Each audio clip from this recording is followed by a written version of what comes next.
Boa noite, galera. Estou começando mais um podcast e dessa vez eu estou trazendo aqui a minha amiga, que é poetisa, professora Joelma. Exatamente. Boa noite, Lázaro. Joelma, você é professora, me conte sua formação e sua origem. Você é daqui da cidade do sítio, né? Eu acho. Zona rural. Né? É zona rural. Quando eu nasci, minha família morava no Serrote de Baixo, né? Em 1970. Serrote de Baixo. Aí em 1983 nós fomos morar em Cacimba de Cima, né? E nessa época eu já estava fazendo o magistério. Iniciado o magistério, isso.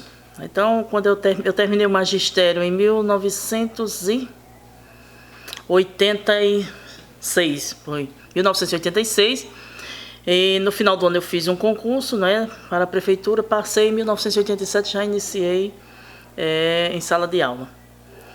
Depois fiz um concurso para a rede estadual, aí já fui ensinar na zona rural, sala multisseriada. Seus pais eram o quê? Eram professores? Agricultores.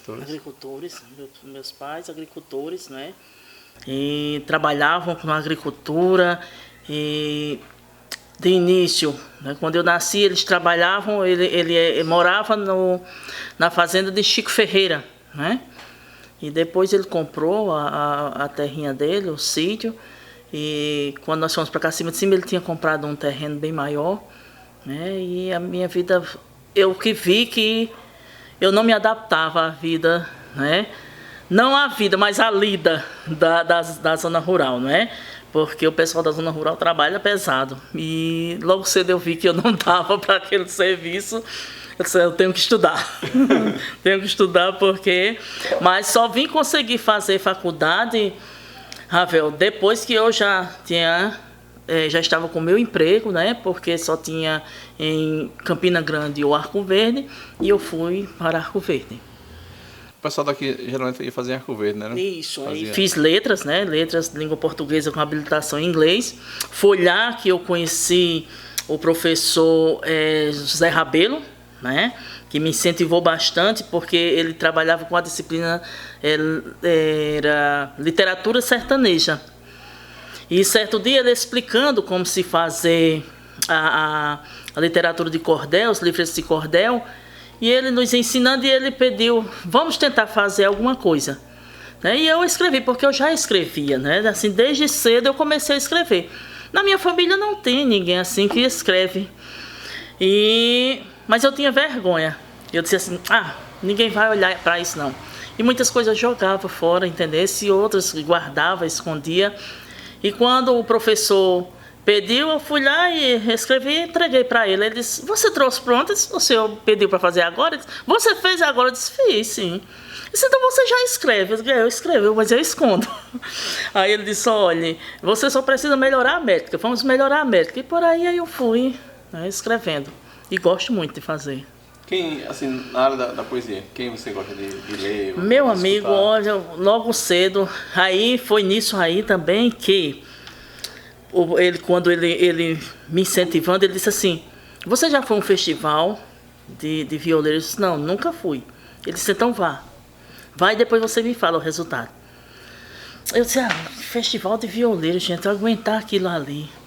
Cara, aí aconteceu um lá no Cenecista, que hoje é o prédio da UEPB, né, do Campus 6, com Valdir Teles, Sebastião Dias. Cara, eu me encantei. Simorion tinha organizado. Quando eu vi aqueles homens, eles tirando aquele mote de dentro de uma sacola, entregando para eles fazendo dali o repente, eu disse, gente, pelo amor de Deus, o que é isso? Aí realmente me apaixonei, entendesse? E aí comecei a pesquisar, né, Leandro, comecei a ver todas essas pessoas, Patativa do Assaré, que é uma maravilha, não é? É incrível, né? É incrível, cara, é incrível. E aí comecei a me interessar por todos estes, né?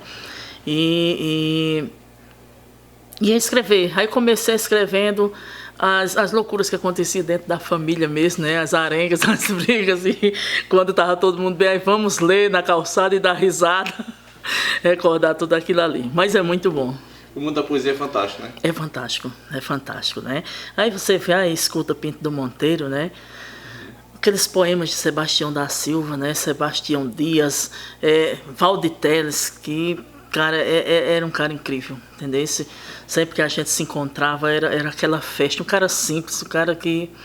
Né? Você nota alguma diferença, por exemplo, entre um poeta ser homem e ser mulher, a receptividade das pessoas? Como é isso? A gente ainda tem aquela questão do machismo impregnado, né, Rafael? Não vamos dizer que, século XXI tudo mudou. Não.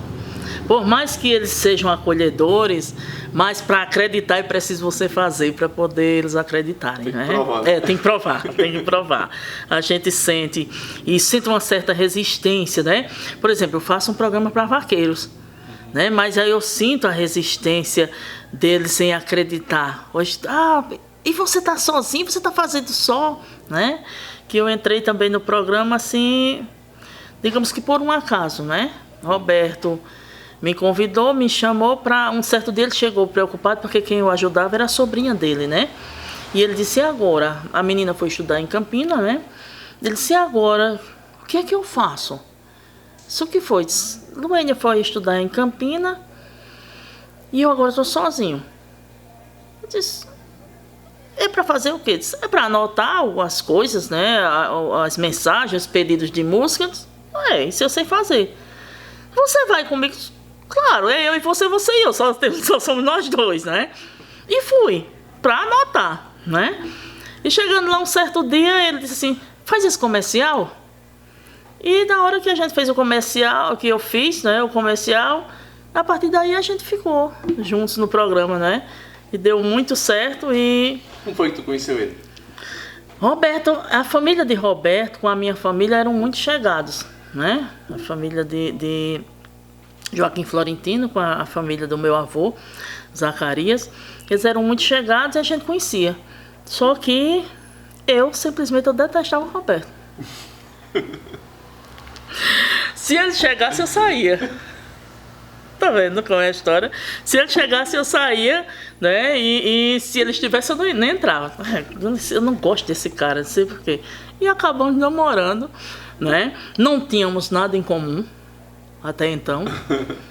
A gente veio ter algo em comum depois desse programa. Parece que os casamentos assim que as pessoas não têm muito em comum, parece que elas ficam mais certas. Nós não tínhamos exatamente nada. É tanto que quando pra gente casar, as pessoas falaram assim, não vai dar certo. Joelma, desista disso. Vocês não passam um ano. Vocês não têm nada a ver. Entendeu?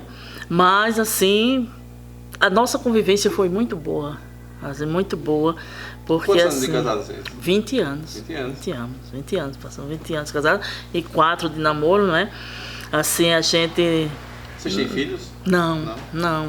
Não conseguimos ter filhos porque eu tenho problemas. Né? Eu tenho útero infantil. E além de infantil, ele é emborcado. Né? Quando a gente tentou procurou o médico e tudo, aí fiz os exames e o médico descobriu. Mas a gente, assim, nós vivemos. O bom disso tudo é que nós vivemos, entendesse? A gente nunca foi um casal para ser, nunca tivemos uma briga séria. Nunca ficamos intrigados. Às vezes, quando a gente se chateava um pouco, ele saía, né? Quando voltava, ele começava a fazer um verso e eu terminava, né? Ele deixava e eu fazia, terminava falando mal dele ou vice-versa, e a gente ali começava a rir, pronto, passou. Ele tinha amizade com o pai. Era. Eu achei engraçado, porque onde ele se encontrava era uma fuleiragem não. Era. Aí, quando pegava aquele troféu, né? Já idoso e tal, aí ele dizia, o troféu do vaqueiro mais feio. Aí, era desse jeito. Era. Eles gostavam muito. No sábado, aí seu pai passava lá em casa, aí... O senhor vai tomar um cafezinho, só um cafezinho de dedo. Que eu quero conversar com o Roberto. Aí conversar era muito interessante. Todo programa de rádio, o Roberto mandava uma louca aí, né? Era. Como foi essa questão desse período que ele adoeceu e como foi toda essa Olha, Asley, é difícil falar sobre isso porque, assim, eu ainda não me acostumei com a ideia, entendesse? Porque nós passamos um período muito difícil em 2020, que foi quando ele sofreu o acidente, né? Ele sofreu o acidente e ele não teve um arranhão. Nada. Né? Fomos para o médico, para o hospital. O médico disse que ele iria ficar em observação, então ele apresentou a pressão alta. Pressão muito alta, tanto que nós passamos o dia inteiro lá. Quando foi à noite, o médico disse, olha, eu vou liberar porque talvez ele em casa ele fique mais à vontade, porque eu já tinha falado para o médico que ele não gostava do ambiente hospitalar, não é? Ele sempre que ele ia ao hospital, mesmo que dissesse assim, vai visitar uma pessoa, ele passava mal. Ele disse, então vamos levá-lo para casa. Aí medicou, veio para casa, e é tanto que aí pronto, calmou. Ficou ótimo, né? Chegar em casa ficou ótimo. E com alguns dias ele começou, a minha mãe que notou, e minha irmã, porque minha irmã, geralmente quando entrava lá em casa, ele dizia um verso, ela completava, ficava naquela brincadeira. Aí ela chegou, eles são compadres, eram compadres, aí minha irmã disse assim, meu compadre tá diferente, tu já notasse? Eu disse, o quê? Calada? Eu disse, sim. Eu disse, eu já notei que ele tá mais calado. Aí minha mãe chega e falou também, Roberto tá ficando calado, ele tá muito calado. Porque ele sempre tava falando alguma coisa, sempre brincando, entendesse? E ele foi ficando calado, depois ele foi ficando estático. Ele olhava para um ponto e ali ele ficava. Aí foi quando eu me preocupei, não é? Aí eu disse, não, ele está muito calado. Aí fui com ele para um médico aqui da cidade. Aí o médico disse, olha, ele está com um princípio de depressão. Ele está depressivo. Leve ele para um psiquiatra. Aí eu fiquei insistindo, mas ele sofreu essa queda e o médico não pediu nada assim, de raio-x, né, nada. E eu não sei se ele bateu a cabeça. Ele disse, olha, para tirar a sua preocupação, vamos fazer uma tomografia? Só para tirar a sua preocupação? Tá bom. E nesse meio, nós fomos vendo que ele estava ficando, tinha momento que o ombro dele baixava bastante. E então a gente notava que ele tinha dificuldade em andar. Ele estava bem, daqui a pouco ele não conseguia mais, né? Saía arrastando a perna. Aí eu perguntava ele se eu estou sentindo minha perna pesando. E fomos para a psiquiatra e quando chegamos lá, a psiquiatra disse, olha, realmente ele está numa depressão profunda. Muito profunda. Ela falava, nada do que você falasse ele respondia. Respondia, ficava só parado. Aí então, nesse meio fizemos a tomografia. E quando fizemos a tomografia, ele apresentou o coágulo. É tanto que ele passou mal, ele estava andando e desequilibrou. Aí começou a ficar caindo dentro de casa. Ele andando, a perna falhava, ele caía. Aí nesse dia ele passou mal, eu levei para a UPA. E quando eu cheguei lá, e o médico disse, olha, urgentemente, levar para fazer uma ressonância. Urgentemente, viu? Tá certo. Então aí, né, era um sábado à tarde. Aí na segunda-feira a gente foi embora para Campina Grande, fez a ressonância, aí levei para o neuro, né, vamos já prontos. Quando chegamos no neuro, quando o neuro olhou, aí disse, olha, não vou passar nem sequer um remédio, porque isso aqui é caso de cirurgia. E cirurgia urgente, porque ele tem que fazer, eu vou lhe dar um prazo até a próxima sexta-feira. Isso que não era segunda. Era segunda não, era uma sexta-feira. Era uma sexta-feira que eu me disse, eu só dou até a próxima sexta-feira. Foi. E aí eu perguntei ao médico, né, como seria a cirurgia. Ele disse, olha, eu faço particular, mas eu não posso omitir para vocês que no SUS vocês conseguem. Tem aqui em Campina Grande, João Pessoa e Recife. São os 3 polos que fazem essa cirurgia. Aí eu disse, olha, então vamos tentar logo fazer pelo SUS, se não der certo, aí a gente vem, comunica. Então de lá mesmo eu já liguei para o pessoal, a Secretaria de Saúde, digo, olha, vou precisar da Secretaria de Saúde agora para arrumar a questão documental, não é? Para fazer a cirurgia de Roberto. Não, pode vir segunda-feira para cá que a gente já já resolve tudo isso.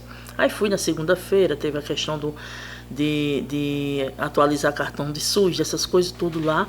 Preparamos a documentação, disse, pronto, agora fico só aguardando o médico, aliás, o hospital fazer a regulação com o hospital daqui. E aí foi que passou segunda, terça, quarta. Na quarta-feira à noite eles ligaram, né, do hospital daqui. E aí nesse meio ele já estava assim muito abalado, assim. A questão foi uma coisa assim, muito rápida, entendeu? Para ele mudando de não mais se movimentar. O hospital ligou pedindo que eu levasse para o hospital, que eu levasse lá para que eles fizessem, né? O médico visse o paciente, eu disse, olha, só tem condições de for numa ambulância. Então vamos ver o que a gente pode fazer. Mas então, por enquanto, tire foto dos documentos, todos, dos exames e envie aqui para o hospital. Ou venha trazer os exames. E aí nós fizemos, quando foi na quinta-feira, de meio-dia, aí o médico ligou. De João Pessoa, Campina Grande. Se identificou dizendo que era o médico que estava para fazer a cirurgia dele, só que pelo SUS não seria mais possível, porque ele era um paciente que provavelmente iria para UTI e a UTI estava reservada para os pacientes Covid. Não tinha como fazer a cirurgia. Aí, foi logo um período bem complicado, né? Muito complicado. Esse período da Covid foi um período muito complicado. Aí então vamos fazer particular. Né? Fomos na sexta-feira de manhã, ele foi atendido na sexta-feira à tarde, né? A tardinha nada, eram as 2 horas, quando pegaram ele lá no quarto, levaram para cirurgia. Foi a cerca de 5h30, ele voltou. E o médico dizia assim, olha, ele está desse jeito, mas quando ele fizer a cirurgia, ele vai ficar bem. E eu dizia assim, esse médico quer ganhar dinheiro, rapaz. Tá vendo, não tem condição não. Mas assim, foi uma surpresa muito boa, porque foi às 5h30 da tarde, o médico entra, né, lá no apartamento, e disse, Dona Joelma, eu vim conversar com vocês. Meu pai, eu disse, cadê Roberto? Fica logo... Não, aí eu só vim me sentar. Eu disse, não, eu já estou sentado, o senhor pode falar. Cadê Roberto? Aí ele disse, eu vim lhe trazer uma notícia boa. Vamos lá olhar como é que o Roberto estava? Asley, Roberto estava se movimentando, Roberto estava falando, ele levanta a mão esquerda, direita, esquerda. Entendesse? Eu não acreditava. Eu disse, não, gente, não tem condições de um negócio desse. É tanto, ele passou tão bem que ele não foi necessário ir para a UTI. E depois da cirurgia, depois de 1 mês que ele ficou dentro de casa, já saía para todos os lugares, não sentia mais nada. Aí quando ele, nessa doença da Covid, assim foi, não, assim a gente já tinha voltado a fazer o programa de novo, né? Já tinha voltado, já estava muito bem. Entendeu? Ele estava muito bem. É tanto que na semana, quando ele adoeceu, todo médico, e eu liguei logo para o neuro dele e tudo mais, achava que era a cabeça, porque ele não demonstrava falta de ar, ele não tinha febre, ele não tinha febre, não tinha falta de ar, ele não tinha dor de cabeça. Eu perguntava, você está com dor de cabeça? Não. Mas aí ele começava a conversar uma coisa aqui, Asley, aí ele entrava em outra conversa, que não tinha nada a ver. Começava a conversar uma outra coisa. Aí eu me preocupei, aí no sábado, foi na sexta-feira à tarde. Ele passou mal. Ficou como se fosse uma parada, entendesse? Aí eu disse, meu Deus do céu, o que está acontecendo? Achei que seria o remédio que o psiquiatra tinha passado para ele. Aí liguei para o neuro, liguei para o psiquiatra, ele disse, não é a medicação não, a medicação é essa mesmo. Mas vamos fazer uma tomografia. O neuro disse que achava que poderia ser um novo coágulo, né? Aí no sábado ele se agitou bastante, aí fui pra UPA. Quando cheguei lá e falei pra médica que ele tinha feito, eu disse, não, ligo logo para o neuro dele, ele disse tomografia, faça urgentemente. Fomos fazer a tomografia, quando ele fez, o médico disse, olha, a cabeça dele tá perfeita, tá melhor do que a minha. Cara, quem ia imaginar que era essa? É a dor que eu sinto. Fazia quanto tempo da cirurgia que ele tinha feito? Fazia o quê? Novembro. Ele tinha feito em dezembro, janeiro, fevereiro, março, abril, maio, 5 meses. 5 meses. 5 meses. E assim, a dor que eu sinto é a gente não ter notado em nenhum momento que fosse essa doença. Entendeu? Quando veio descobrir, ele veio ter febre na segunda-feira. Na segunda-feira à noite ele teve febre. Aí tem um dipirona, ainda chamei, vamos para o hospital. Ele disse, não, vamos deixar para amanhã de manhã.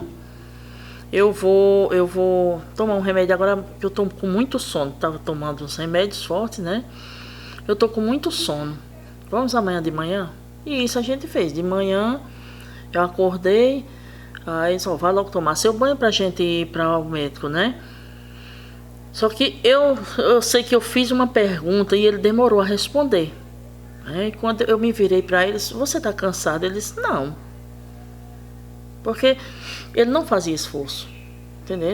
Só que quando eu olhei para a barriga dele, estava muito rápido os movimentos. Rápido, numa rapidez. Aí eu enlouqueci. Aí liguei para o tio dele. Ele veio pegá-lo e fomos para o hospital. Quando chegamos no hospital, o médico já foi pedindo para fazer um raio-x, uma tomografia dos pulmões, né? Aí já foi dizendo, a senhora não pode ficar aqui. Aí eu disse, mas ele tá com Covid? Ele disse, não, a gente ainda vai fazer os exames. Mas se eu não podia ficar, claro, né? Porque suspeita já... Né? Já foi na suspeita, o médico tinha experiência, né? Aí pronto, na segunda-feira ele já ficou lá, né? Eu ainda fui com ele fazer a tomografia. E quando foi... Isso era segunda-feira. Na terça-feira, aí o médico disse, olha, nós vamos fazer transferência para ele, para ajudá-lo na respiração. E algumas pessoas dizem, não deixa aí, não esqueça que gente, eu não posso fazer um negócio desse. Porque se eu digo, não vai, e ele morre, e aí? Não é? Era uma responsabilidade muito grande, não é? Quando foi transferido para Campina Grande, o cara já fica com aquele medo, né? Pois é. Mas que às vezes é a melhor opção. Com certeza. E até porque eu tinha certeza que, eu disse, não, ele vai, porque ele não ficava agoniado com falta de ar, com essas coisas, entendesse? Aí, na terça-feira não consegui, na quarta-feira eu conversando com o Sandro Figueiredo, né, lá de São Sebastião do Mozeiro, ele tem um filho que é médico, aí ele disse, não, vou ligar para o meu filho agora. Também com pouco tempo encontraram uma transferência para ele, na quarta-feira. Aí ele foi, na quarta-feira, meu dia, aí na quinta-feira eu fui parar no hospital, né, passei a tarde lá no hospital com falta de ar, mas aí quando eu cheguei lá é porque a minha pressão arterial estava muito alta, né, você ficar esperando aquela notícia que não chega, não é?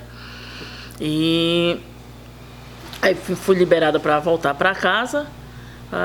No sábado os médicos ligaram, na sexta-feira à tarde, ligaram dizendo que ele tinha tido um infarto, que iriam pronar ele, mas infelizmente não puderam porque ele tinha tido um pré-infarto. E no sábado já ligaram dizendo que a notícia boa que ele não tinha tido febre durante o dia, né? Passou o dia sem febre, aí eu me animei, né? Quando eu vi passar, ficar sem febre, agora vai melhorar, né? Só que aí no domingo, infelizmente, ele faleceu.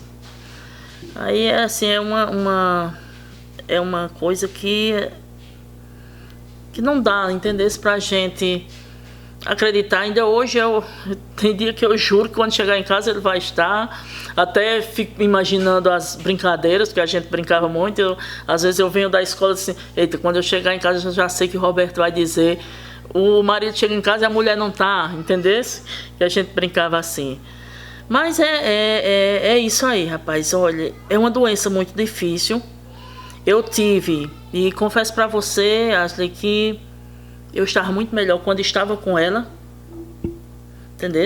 Depois, esse período pós-Covid é muito confuso, é muito difícil. E as sequelas são terríveis. Rapaz, Né? eu São terríveis. Eu não tive, assim, muitas sequelas depois, assim, né?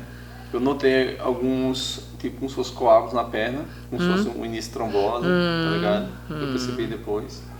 Né? E eu acho que caiu muito meu cabelo, né? Sim, caiu, sim. eu acho. É uma queda terrível. Eu nem tinha percebido, mas nessa última semana eu passo na mão assim, o cabelo cada vez menos, assim. Eu venho num processo que eu estou no médico toda semana, rapaz. Tendência, eu fiquei com muita sequela. A questão psicológica é terrível, até porque com 2 dias do sepultamento dele, minha mãe foi parar no hospital, né? E com 2 dias após ela estar lá, foi parar na UTI. E não foi transferida porque nós não deixamos, porque quando nós vimos Roberto, a gente tinha esperança que ele voltava. E ela nós não deixamos porque nós tínhamos certeza que ela estava morrendo. Ela ficou muito ruim, eu disse, não, se é pra, ela, a gente já está vendo que ela vai morrer, deixa ela aqui, deixa ela morrer conosco, pode deixar. Entendeu? E assim, eu tenho certeza que ela resistiu, ela teve muita força e também a questão que ela tinha tomado as 2 doses da vacina. Foi o que a protegeu. Ajuda Um muito, pouco mais, entendesse? Porque a situação que ela estava, a gente achava que ela ia morrer, entendesse? É tanto que não deixamos fazer a transferência. Mas ela resistiu, tá vendo? Né? Aí vê. Aí o Roberto faleceu uma semana, acho que uma semana ou 2 depois o pai faleceu, não vem? Foi. Você lembra a data de... Roberto foi 23 de maio. Aí foi, acho que 25, acho. Foi uma coisa assim. Pertinho. E assim, rapaz, pra gente foi muito difícil, porque os amigos foram muitos amigos assim. E acho que no sábado, eu tava no 6 e o pai perguntou por que Roberto não tava fazendo programa. Eu nem sabia que ele tava doente, nada assim, sabe? Eu disse, não sei não, pai, vamos informar pra ver. Foi. Aí quando eu cheguei aqui na rua foi que eu soube. Foi. Eu disse, caramba. E teu pai ainda até disse assim que ele não fosse lá na quinta-feira, lembra? Porque o Roberto falou que eu vou visitar. Ele tinha ido na quarta e seu pai não sabia. Aí seu pai mandou o recado dizendo que ele não fosse lá na casa dele na quinta-feira porque ele iria para Arco Verde.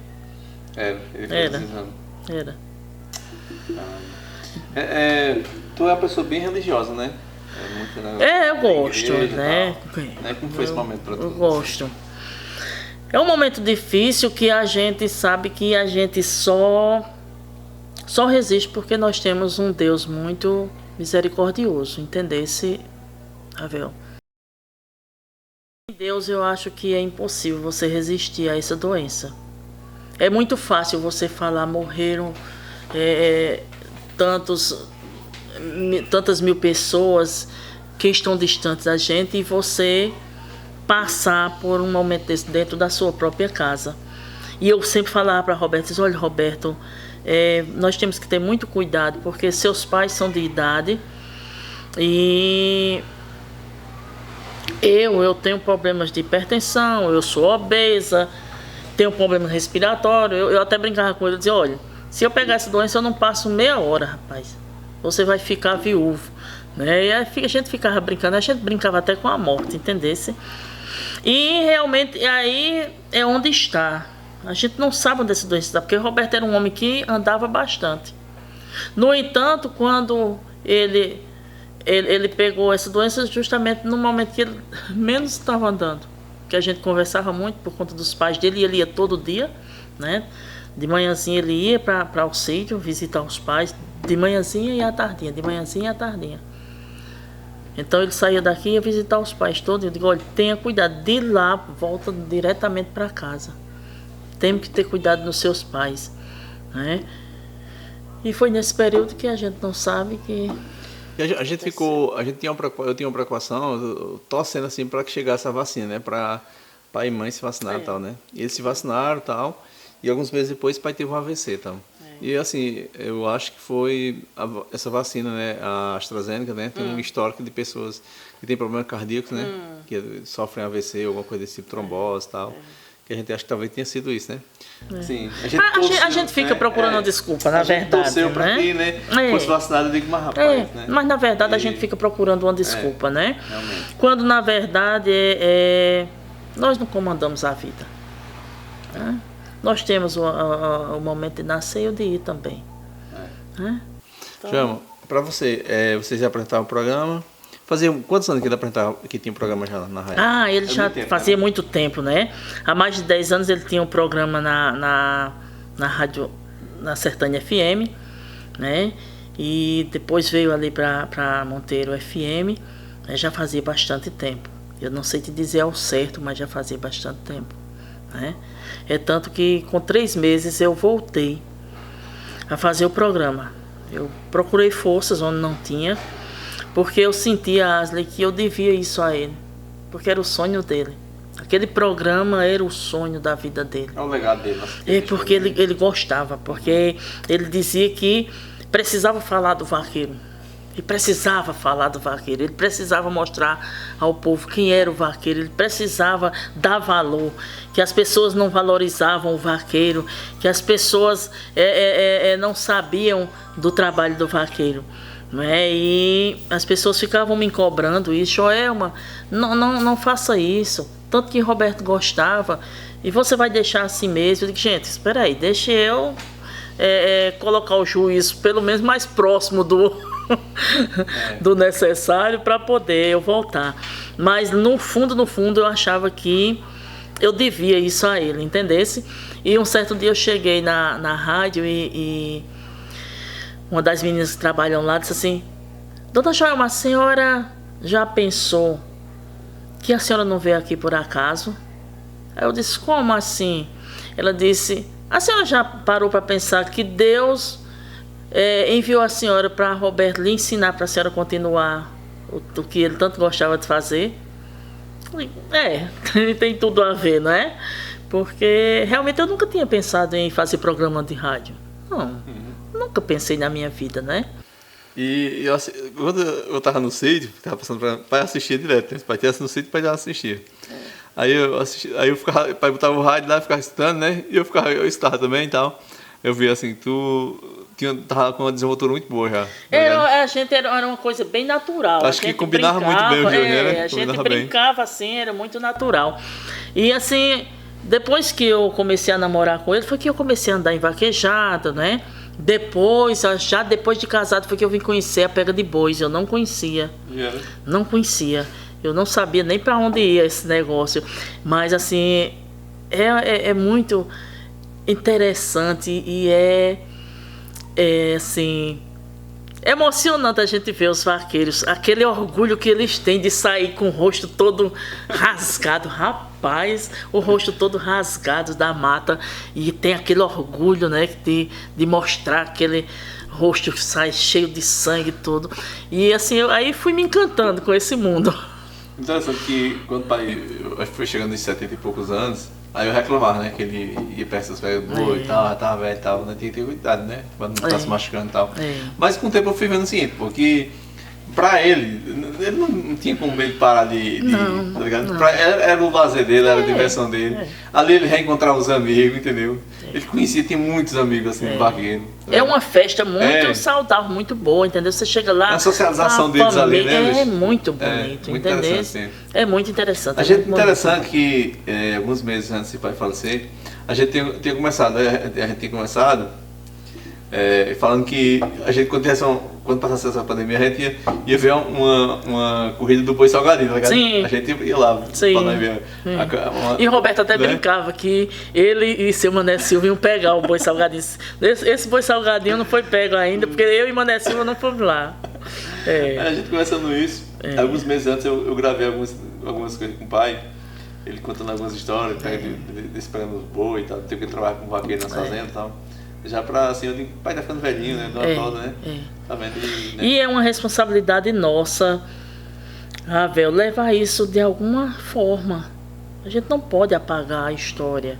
E quando a gente vê os vaqueiros da idade do seu pai, todos estão, né, estão indo embora. Toda essa geração. Né? Toda a geração. E aí? Né? É preciso que essa juventude ela saiba de onde tudo isso começou, de onde veio. Né? Nós tivemos vaqueiros aqui, rapaz. Um deles mesmo, Cici Pires, que eu não sabia.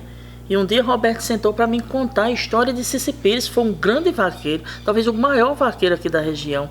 E as pessoas não sabem disso. Né? As pessoas não sabem disso, desconhecem que ele ganhou vários prêmios. E aí? Então, se a gente não continua essa história, vai morrer. E a juventude acaba não tendo uma referência, né? Não tendo uma referência, né? Local, vai sempre dizer vaqueiro tal de uma outra região, né? Não que isso seja ruim, mas ele saber que aqui, bem próximo dele, teve vaqueiros tão grandiosos como essas outras regiões. Que, infelizmente, a gente não tem uma história muito que mostra as coisas, né? Não é? E você agora, quando com esse período agora a pandemia tá passando e tal, como é que vai voltar? Estava voltando no programa? Já né? voltei E agora programa. você vai acompanhar as festas? Como é? Eu pretendo, né, acompanhar as festas também. Né? Eu não quero deixar de acompanhar as festas, não. Eu quero ir, né, às festas também acompanhar, porque de certa forma eu sei que ele está feliz por eu estar, né, levando as coisas que ele gostava. Ele gostava muito de tudo isso. Um senhor chegou perto de mim, eu achei muito interessante, que ele disse assim: que bom que você continuou, Joelma, porque Roberto falava da pega de boi e da vaquejada com uma paixão tão grande, que até eu, que não sei de nada, ficava com vontade de ir. E realmente, né, ele falava da pega de boi e da vaquejada com uma paixão assim, dos vaqueiros, é bem interessante. Para você, esse mundo da poesia agora, assim, nesses últimos anos que você conheceu esse negócio de pega de boi, esse mundo dos vaqueiros, o que mudou na sua poesia, no que você escreve, no que você lê? Eu acredito que o que muda um pouco é justamente a entrada, né? Seria a minha entrada nessas festas. Hoje, conhecendo realmente o que são. Antes eu falava mais da natureza em si, entendesse? Da natureza, das pessoas. Muita gente me convida, por exemplo, festa de casamento, de aniversário, escreva a vida de fulano, né, traz a biografia da pessoa, eu faço. Vai tipo um cordelzinho. Aí vou declamar na festa de aniversário e tanto mais. Mas com a minha entrada nesse mundo, né, da pega de boi, da vaquejada, aí você vê que esse mundo é muito mais bonito do que você imaginava. Rapaz, eu não gosto de vaquejada, assim, não acho muito interessante. Mas pega de boi, eu acho... Porque eu lembro, quando eu era moleque, pai trabalhava na fazenda no Paraguai, Lagoa Grande, como vaqueiro, e pai chegava todo arranhado, sabe? Tudo cheio de sangue o rosto, tudo, né? Aí ele chegava e sentava lá no taburete, aí esticava as pernas assim, pra eu puxar as perneiras dele, ajudar a tirar o gibão, essas coisas, tá ligado? Era massa essa questão, sabe? É uma coisa assim... da nossa terra, rapaz, não é? Você vê aquele homem ali do campo, aquele homem sofrido que tem aquele orgulho de participar daquela festa. O vaqueiro é tão simbólico assim quanto é um poeta, entendeu? Da nossa cultura, da nossa região, né? Porque o vaqueiro é extraordinário, pô. A coragem de você entrar no mato, correndo, se arriscando, né? E por 10 anos Roberto fez uma festa das melhores do ano, aqui em Monteiro. Ele fez por 10 anos.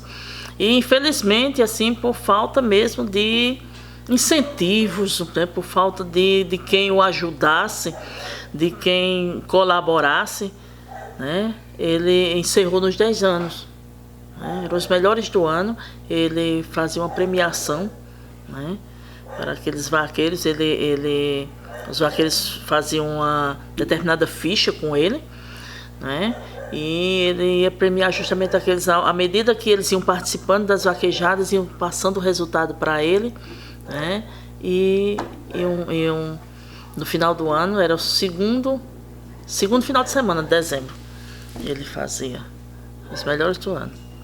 E para você que é professora, poetisa, como é a vida de professor? Eu só espero que essa pandemia passe para a gente voltar para a sala de aula, né? essas aulas online é complicado, né? É uma coisa surreal, rapaz. É uma coisa assim, é muito estressante. Respeito que se algum professor gostou de trabalhar em casa, mas eu, francamente, é muito estressante. Eu digo para meus meninos, meus moleques, calma mesmo para estudar, e principalmente o pequeno. Aí eu digo, pronto, se fosse, eu entendo eles, porque assim, se fosse eu, nesse período, eu desistia de estudar, velho. Eu não estudaria. Não, olha, e é estressante, e a gente não pode dizer, porque o jovem isso ou aquilo, não. Tá estressante para eles também, né? Ontem eu vi o meu sobrinho, ele que tem 13 anos, ele chegou para mim e disse assim, tia, eu estou muito decepcionado, né? E eu cheguei assim, mas você está decepcionado com quem? Quem lhe decepcionou? Ele disse, eu estou decepcionado comigo, porque eu não estou conseguindo fazer as coisas, eu coloco os livros... eu coloco os livros... Eu coloco os livros, o caderno, na minha frente e eu não estou conseguindo fazer as coisas. E ele gosta de estudar, entendesse? Mas ele diz que não está conseguindo. E isso é o que? O desânimo que causa, entendesse, Ravel? É o desânimo que causa. A juventude está trancada dentro de casa, né? Se fosse para estudar nesse período agora, né? Eu acho que existiria. Foi um período muito difícil, muito difícil. Né? Então, como professora, às vezes eu até brinco, eu digo, olha, minha gente, eu quero passar raiva ao vivo, eu quero estar com eles. Porque é outra coisa, né? É outra coisa, e eu gosto, entendesse? Eu fui ser professora, Ravel, não porque eu queria ser professora. Eu sonhava outras coisas, mas o dinheiro que eu tinha, o Ravel está aqui, o dinheiro que eu tinha não dava para eu chegar nem ali em Sumé, né, para estudar em Campina Grande, essas coisas. Então eu falo para os meus alunos, olha, na minha época, um sonho era realmente um sonho, não passava disso. Hoje eles podem realizar o que eles bem quiserem, né? Hoje as facilidades, é só eles querer. Mas na minha época era sonho, então eu fui muito privilegiada por Deus, graças a Deus, porque quando eu entrei na sala de aula, para fazer estágio, eu disse, aqui é meu lugar. Aqui é o meu lugar. É tanto que eu era muito jovem, então com 17 anos, né? E nunca procurei fazer uma outra coisa. Porque é disso que eu gosto, a sala de aula. É lá que eu vejo a transformação, entendesse? Amo. Trabalhar com a juventude, principalmente no dia de hoje, não é fácil. Deus me livre. Não tô aguentando dentro de casa. É um povo difícil. Eu falo, é um povo difícil que eu amo. Gosto demais de trabalhar, porque eu consigo chegar neles. Uhum. Eu sempre consigo chegar neles e eu sempre vejo a transformação e isso é impagável. Para quem quer seguir a carreira de professor, qual o conselho que você dá? O conselho que eu dou é que realmente a pessoa veja se é isso que quer. Porque só é um bom professor quem gosta de gente, quem gosta de jovem, quem gosta de aventura, quem gosta de superação, entendesse? Quem gosta de transformação.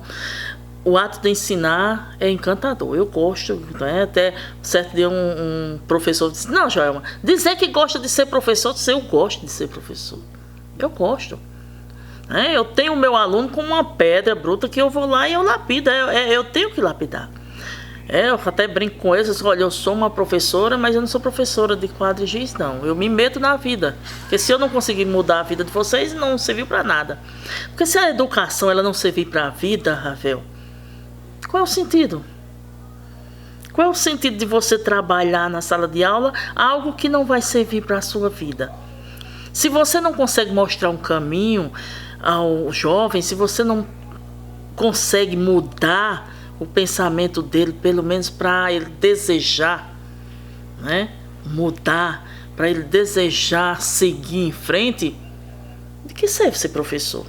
A educação tem que ser realmente transformadora. Transformadora, né? Sem dúvida nenhuma. Se a educação, se eu não conseguir transformar aquela pessoa que está lá na minha frente, valeu de quê? Se ele foi pra aula só... Ensinar a escrever, Só qualquer pra tá um lá ensina. frequentando Não é? ele, né? Ensinar a escrever, qualquer um ensina. Hoje ensina outras línguas, né? Até pela internet. Então, isso aí ele pode adquirir. Agora, o desejo de seguir em frente, o desejo de querer trilhar determinado caminho, tem que ser o professor que mostre para ele. Então, ser professor é isso. Né? Você fazer com que aquele tenha o desejo de trilhar um outro caminho, né? Tenha o desejo de querer ser melhor, querer sempre mais. Isso é ser professor. Caso contrário, você é um adestrador. Eu vi uma frase que a galera colocou no Instagram, que era tipo... sem a OAB não há advogados. Aí o cara colocou tipo um comentário tipo, sem professores nem advogado há. Exatamente. Então o que eu gosto é isso. E a profissão de professor... É uma profissão muito transformadora, porque gera todas as outras. É uma profissão que eu falo que é uma profissão ingrata. Por que ingrata? Porque a gente sempre termina doente. Quando a gente se aposenta, a gente perde a metade do salário, se não mais. Entendesse? Então é uma profissão ingrata.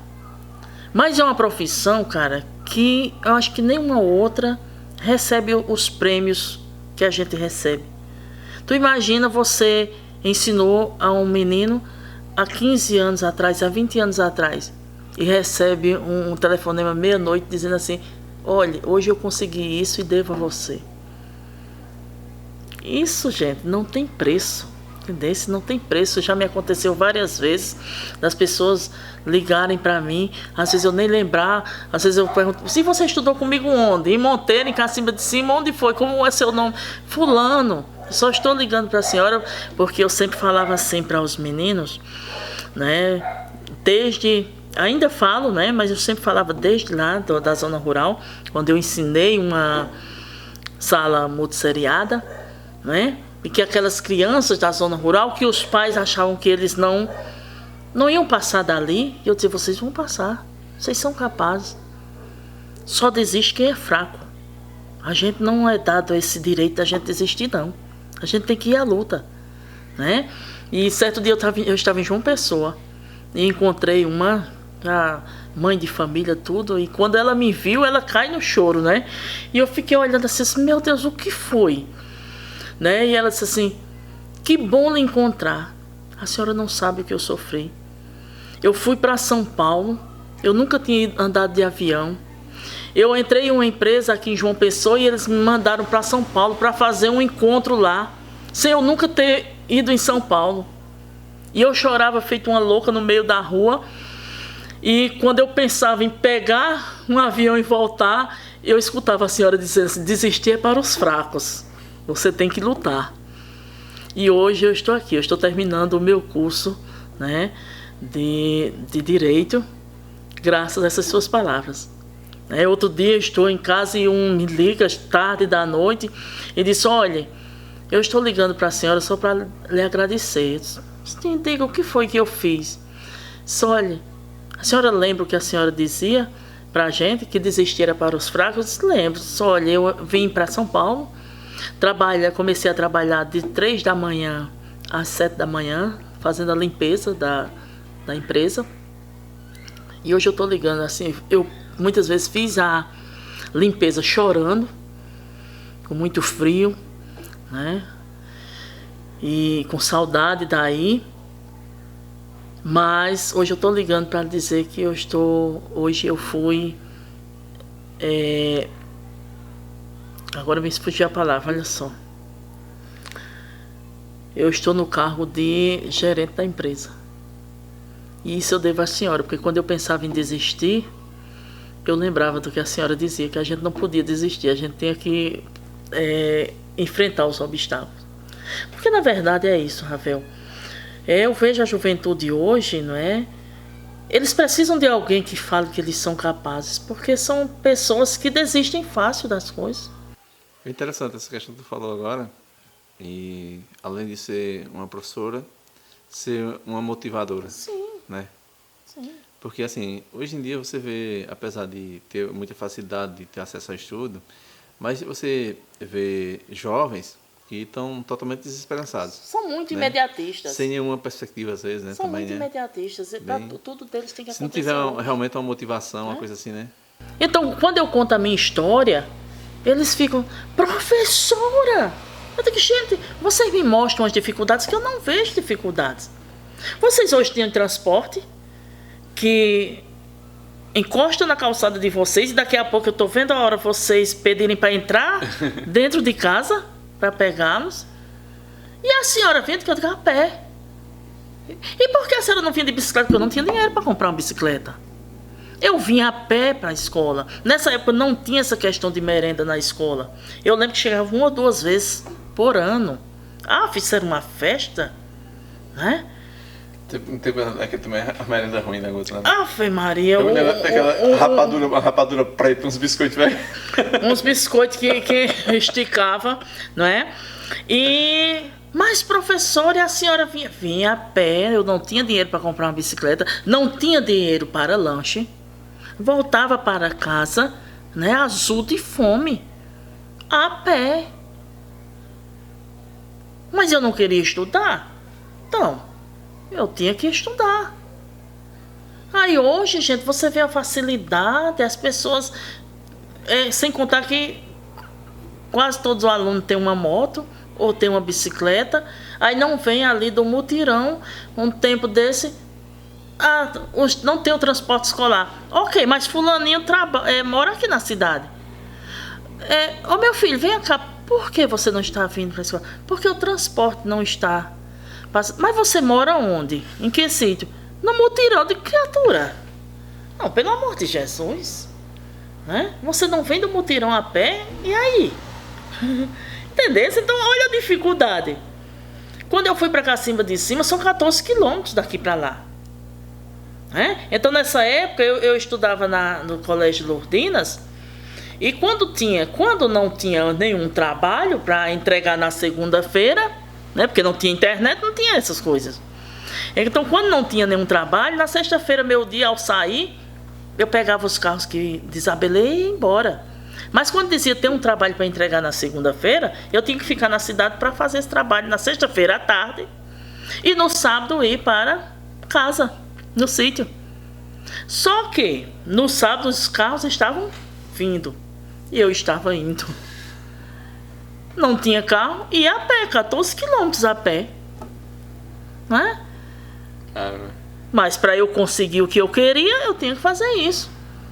Então hoje, qualquer dificuldade, eles querem desistir. Né? Qualquer dificuldade, eles querem desistir. Então, é isso que eu não permito. Aí eu vou até eles, eu converso, eu ralho, brigo com eles, né? Mas, assim, eu sou durona com eles. Eu digo, olha, não pode ficar com raiva. Professora, pode ficar com raiva.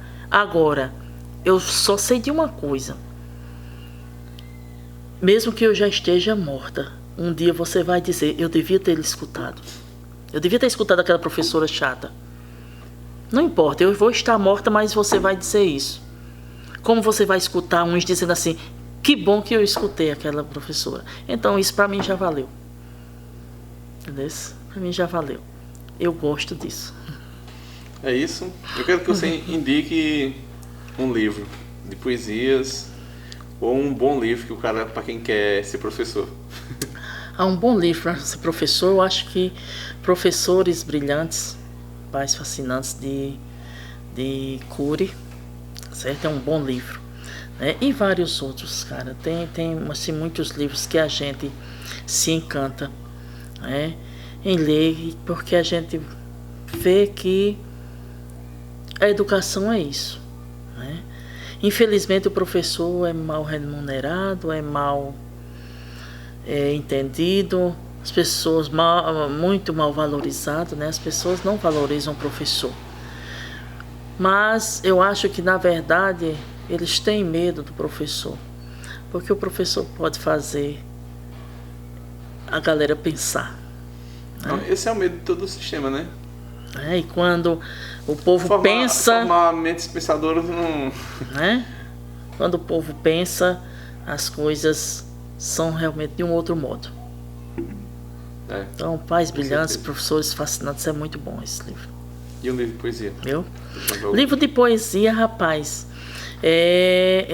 assim, para dizer... Ou algum poeta assim, que tu acha que tem uma obra bacana? Mais um poeta que eu gosto, como já falei para ti, eu gosto muito de Patativa do Assaré. Patativa é extraordinário, né?